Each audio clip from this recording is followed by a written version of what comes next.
तो मिला दिया जहर? खाली हाथ आया था, खाली हाथ ही खड़ा हूं।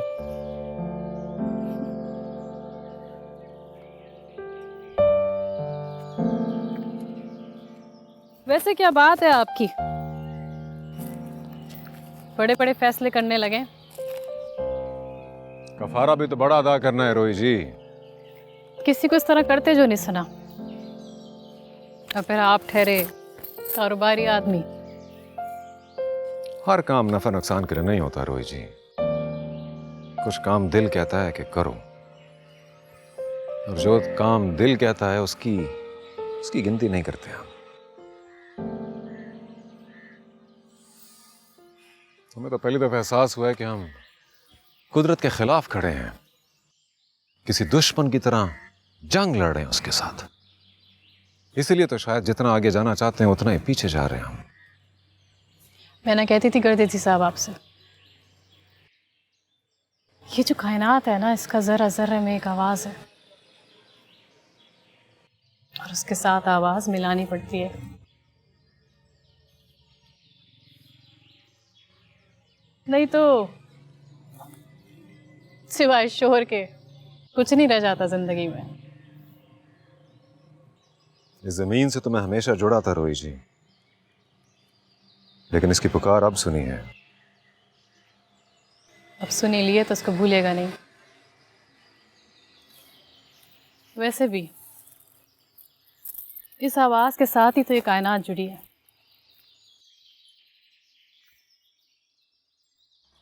जो चीज दिल में मुसलसल गूंजती रहे ना, फिर वो भूलती नहीं।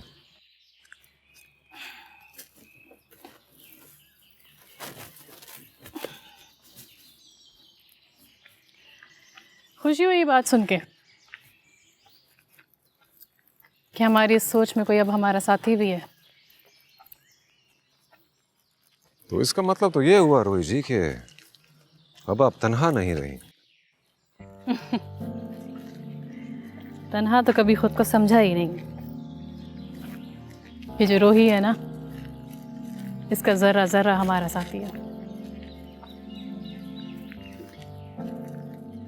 फिर इसका मतलब तो ये हुआ कि मैं वो रेत हूं जो हवा के साथ मिलकर उड़ जाती है। रेत और हवा का ताल्लुक तो जानती है ना? हाँ जी, बिल्कुल जानती हूँ।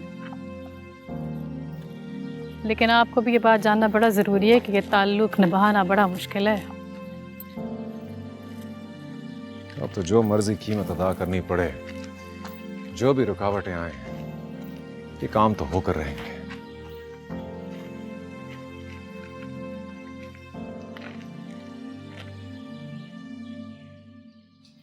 ये ज़मीन देख रहे हैं गर्देजी साहब?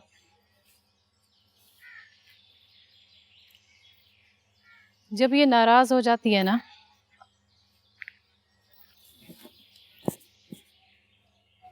तो हम में से किसी को भी बख्शती नहीं है। आपसे वादा रहा रोही जी, इस जमीन को मनाएंगे हम, जैसे कोई अपने रूठे हुए सजन को मनाता है। और हमें यकीन है मान जाएगी।